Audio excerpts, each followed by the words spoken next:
Kembali lagi di Worka. Dan seperti biasa kita akan kembali membahas salah satu donghua favorit kalian. Dan ya, itu adalah Swallowed Star. Dalam episode sebelumnya, Lao Feng sudah berhasil mendapatkan reruntuhan-reruntuhan kuno setelah bernegosiasi dengan Jiai. Begitu pula dengan sang pemimpin High Alliance Isadora yang menjanjikan hal yang sama. Lao Feng juga sempat mendapatkan sedikit konflik pada saat mempertemukan orang tuanya dengan keluarganya yang telah lama hilang setelah terpisah pada saat terjadinya era Nirvana, di mana Lao Feng bertemu dengan seorang pria konyol keturunan raja ibu kota. Namun pada akhirnya pria tersebut berakhir dengan diringkus setelah Lao Feng membongkar segala macam kejahatannya. Dan lalu, apakah yang akan terjadi selanjutnya? Tanpa berlama-lama lagi, langsung saja kita ke jalur ceritanya.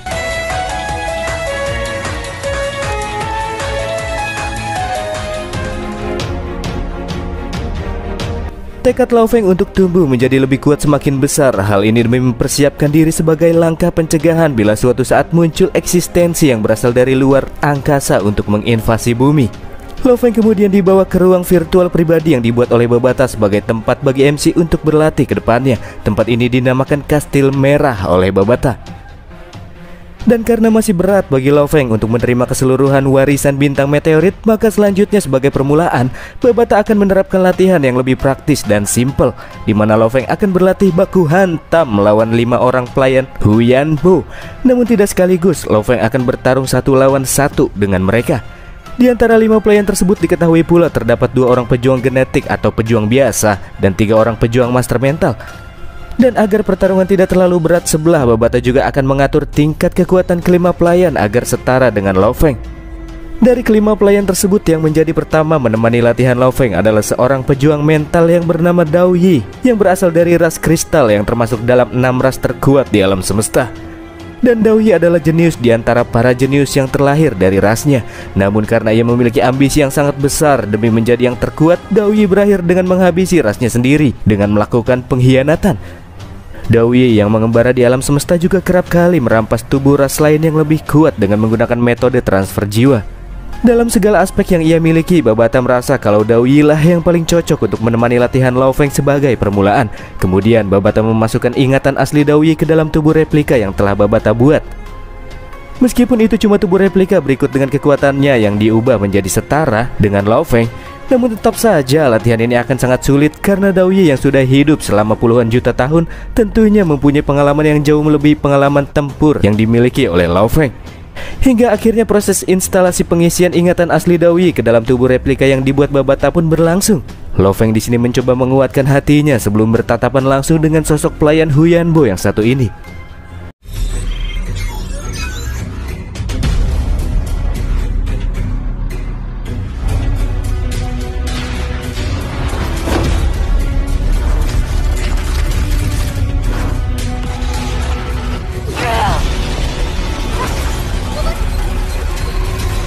Setelah proses pengisian ingatan selesai, Dao Yi dengan cepat bergerak ke arah Lao Feng. Hembusan kekuatan Dao Yi yang baru saja terbangkitkan begitu dahsyat dan sangat terasa hingga Babata sekalipun harus terhempaskan karena hembusan anginnya.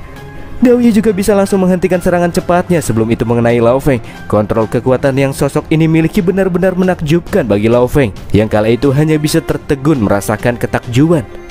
Di sini Dao Yi bertanya kepada MC mengapa ia memiliki nafas sang Lord Huyan Bo di dalam tubuhnya. Karena Lao Feng masih diam terpaku, pada akhirnya Babata lah yang menjelaskan bahwa Lao Feng adalah murid baru dari Lord mereka. Babata juga mengatakan bahwa tempat ini merupakan ruang virtual yang ia ciptakan. Begitu pula dengan Dao Yi yang juga ia ciptakan dengan sengaja untuk membantu Lao Feng terus tumbuh dan berkembang di bawah pengawasan AI cerdas yang memiliki otoritas penuh di tempat ini. Dao Yi kemudian menatap ke arah tubuh asli 5 pelayan yang telah menjadi mayat. Dan dari sinilah ia percaya bahwa perkataan Babata merupakan suatu kebenaran. Dengan nada yang mengancam, Dao Yi turut mengatakan kalau dia akan menghabisi Babata supaya bisa menentang perintahnya.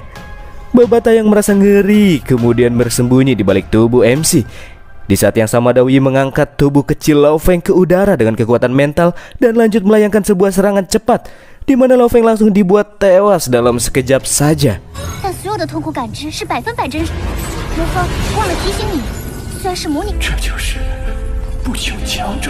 Di momen-momen tersebut Babata lanjut menjelaskan meskipun Lao Feng tidak bisa mati di dalam ruangan virtual ini, akan tetapi rasa sakit yang akan ia rasakan 100% sama seperti di dunia nyata. Walaupun di tingkatan yang sama, namun Dao Yi mampu melibas Lao Feng dalam satu serangan. Inilah kemampuan bertarung dari sosok pejuang yang pernah berada di tingkat abadi. Serangan one hit kepada Lao Feng membuatnya kini harus jatuh ke dalam rasa sakit yang belum pernah dirasakan sebelumnya. Segala macam ingatan semasa hidup di dunia pun muncul di dalam benaknya. Dan ya, itulah rasa sakit akan kematian sebenarnya yang akhirnya Lao Feng rasakan untuk pertama kalinya. Setelah kembali membuka kedua matanya, MC merasa syok berat karena rasa sakit akan kematian yang ia rasakan benar-benar sulit untuk diungkapkan. Kekuatan yang dimiliki oleh ras kristal memungkinkan mereka untuk menggunakan kekuatan ilusi dengan sesuka hati. Fakta apabila Lao Feng bisa tewas hanya dalam satu serangan menunjukkan bahwa ia masih belum pantas menjadi murid Sang Lord menurut perspektif Dao Yi. Jadi selanjutnya ia akan kembali membuat Lao Feng merasakan akan pedihnya kematian hingga membuatnya menyerah. Namun bagi Lao Feng semua ini hanyalah bimbingan pelatihan yang diberikan oleh senior pendahulunya ini, dan pertarungan pun terus berlanjut.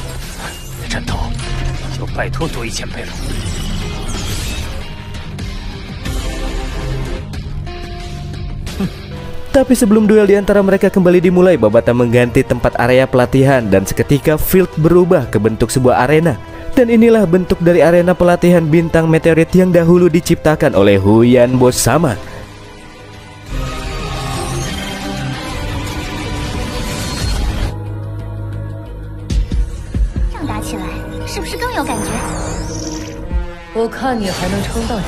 Tanpa basa-basi, serangan cepat kembali dilepaskan oleh Dao Yi. Dan sama seperti sebelumnya, Lao Feng langsung tewas hanya dalam satu kali gerakan saja.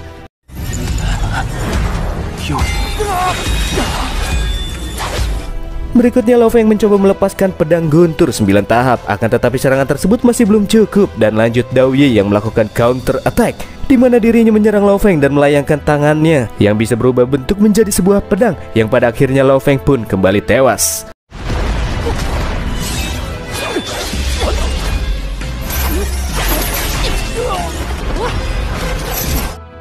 Setelah kembali hidup, Lao Feng kali ini mencoba teknik bor dari Heaven Forbid Shuttle-nya. Tapi nyatanya serangan yang sukar ditahan oleh para pejuang bumi tersebut pun sama sekali bukan apa-apa di hadapan Dao Yi, yang dalam sekejap langsung mematahkan serangan bor tersebut dan kembali balik menyerang, yang membuat Lao Feng kembali merasakan kematian.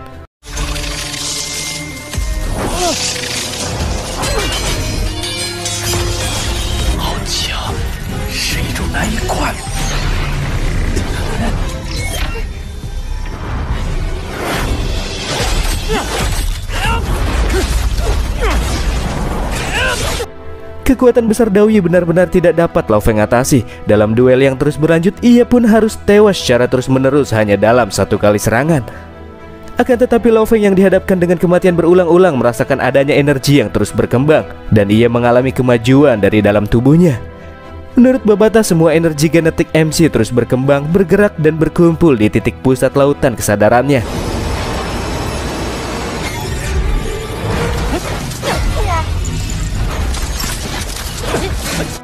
Di tengah-tengah kematian yang terjadi secara berkelanjutan, Dao Yi mengatakan bahwa Lao Feng yang sejauh ini masih belum bisa menyentuhnya sama sekali tidak dirasa pantas menerima kekuatan warisan bintang meteorit. Namun tak lama berselang, Lao Feng merasakan tubuhnya mulai memiliki resistensi yang tinggi terhadap serangan.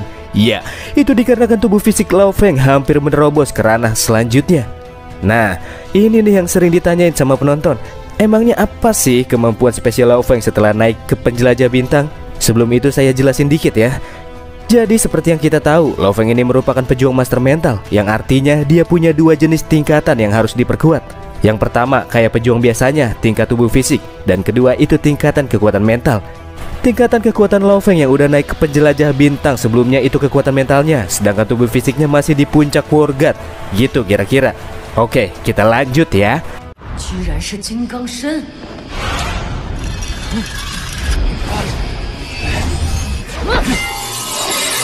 Dikatakan oleh Babata karena tubuh fisik dari setiap individu itu berbeda, energi kosmik yang dihasilkan oleh tubuh seorang pejuang juga hasilnya akan berbeda-beda. Terdapat 8 jenis energi genetik utama, yang diantaranya adalah emas, kayu, air, api, tanah, guntur, angin, dan cahaya. Dan yang diperoleh Lao Feng sekarang setelah tubuh fisiknya menerobos ke tingkat penjelajah bintang yaitu tubuh Golden Diamond yang sangat langka dan bersifat logam. Tubuh Golden Diamond ini memungkinkan bagi Lao Feng untuk meningkatkan kekuatan tubuhnya sehingga ia bisa bertarung melawan Dao Yi.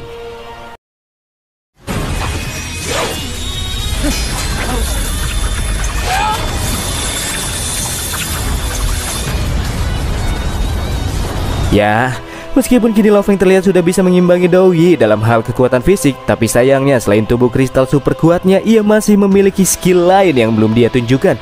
Kedipan kupu-kupu Dao Yi yang terbang masuk melewati mata MC dan menerobos ke dalam jiwanya, membuat Lo Feng terkirim ke sebuah dunia yang benar-benar berbeda dari sebelumnya. Di tempat ini Lo Feng tidak bisa melakukan apapun, dan seakan-akan Dao Yi adalah dewa yang tak terkalahkan di ruang tersebut.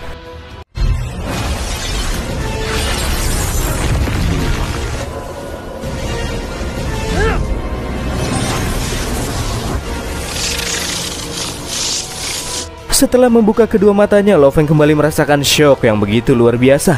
Lo Feng yang terbangun juga kembali ke tubuh aslinya. Lanjut Babata yang menjelaskan kalau serangan Dao Yi barusan merupakan metode rahasia serangan jiwa dari bintang meteorit yang disebut dengan pagoda ruang kehampaan. Dan ini akan menjadi subjek dalam pelatihan Lo Feng selanjutnya. Babata juga menyatakan apabila Lo Feng sudah berhasil menyelesaikan latihan tahap pertamanya setelah tubuh fisiknya menerobos ke tingkat penjelajah bintang 1. Tapi itu bukanlah akhir, melainkan sebuah awal dari latihan yang harus Lo Feng jalani selanjutnya.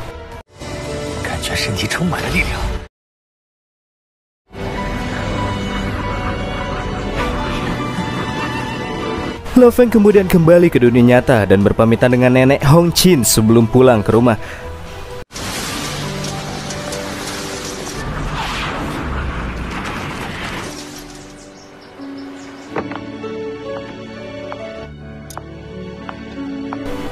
Dan sesaat setelah pulang ke rumah, ia juga lanjut meneruskan pelatihannya. Masih di dalam ruang virtual arena bintang meteorit. Kali ini Lo Feng harus melawan Dao Yi di dalam arena dengan berat gravitasi yang telah ditingkatkan sebanyak 1000 kali dari gravitasi bumi, di mana Lo Feng dipaksa untuk beradaptasi dengan tubuhnya yang kini seberat 70 ton. Itu sangat sulit, dan bahkan untuk menggerakkan tubuhnya saja Lo Feng harus menggunakan banyak energinya. Sedangkan dari arah lain, Dao Yi nampak terlihat mampu berdiri dengan tegap dengan normal seperti biasanya. Di sisi lain, Babata yang mengorek-ngorek reruntuhan kuno yang sebelumnya dibeli oleh Lo Feng nampaknya tidak menemukan benda apapun yang berguna untuk membuat pesawat luar angkasa mini. Hal ini membuatnya cukup kesal. Karena itulah setelahnya ia kembali menyaksikan jalannya pelatihan.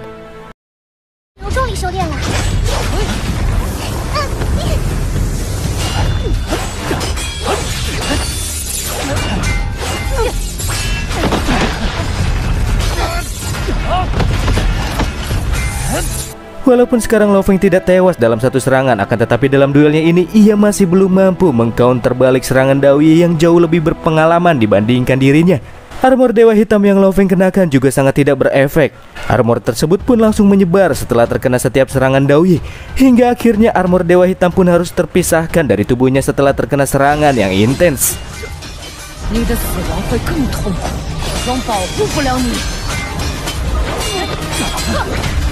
Kini Lo Feng hanya mengenakan armor tempur SS-nya dan tentunya itu masih belum cukup. Dan untuk menahan serangan Dao Yi, Lo Feng mulai menggunakan anggur kontak awan yang melapisi sebagian tubuhnya agar memperkecil damage yang terdaratkan. Setelah Lo Feng bisa memanfaatkan anggur kontak awan yang melapisi seluruh tubuhnya, kini ia memiliki armor pertahanan lain yang sangat berguna. Selain itu, ia juga berniat melawan balik dengan senjata terkuatnya, yaitu pecahan tembaga merah campuran. Tapi sayangnya pecahan tersebut malah direbut oleh Dao Yi.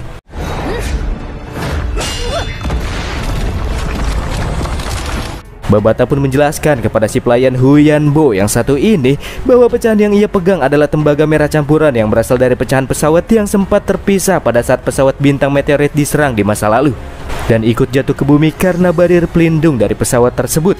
Ya, itu adalah masa-masa yang sangat suram bagi Dao Yi.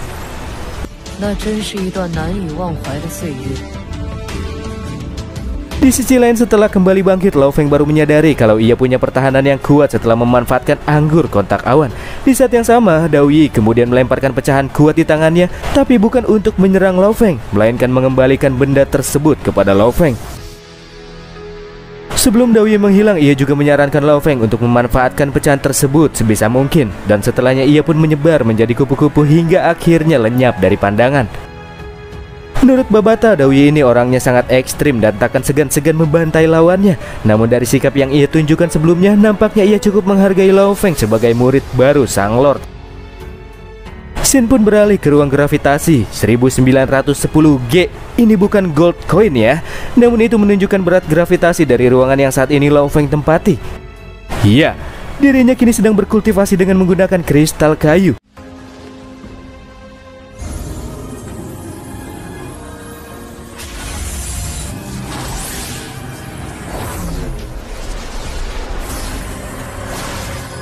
Di tengah-tengah kultivasinya, Babata mengatakan bahwa planet kecil yang tercipta di dalam lautan kesadaran pada saat tingkat mental Lao Feng menembus level penjelajah bintang akan terus bertambah seiring dengan meningkatnya kekuatan mental miliknya. Terciptanya satu planet kecil lain berwarna biru ini menunjukkan bahwa Lao Feng kini sudah berada di tahap penjelajah bintang tingkat kedua dalam hal kekuatan mental. Meskipun kekuatan fisik dan mentalnya sudah bertambah kuat, akan tetapi pemahaman tentang jurus rahasia milik Lao Feng terbilang masih sangat kurang. Oleh karena itulah, ia masih belum mampu mengalahkan Dao Yi yang di tingkatan yang sama dengannya. Jadi selanjutnya adalah kesempatan baginya untuk mempelajari jurus-jurus baru serta memperkuat jurus-jurus sebelumnya. Dan itulah episode kali ini yang super epic. Walaupun cuma latihan doang tapi mantul abis ya. Di episode selanjutnya konflik semakin panas karena si tanduk emas akhirnya muncul juga. Keren cuy. Tapi Swallowed Star tinggal beberapa chapter lagi nih. Makanya admin nambah dong hua dikit-dikit. Tonton dong bro biar channel ini tetap eksis.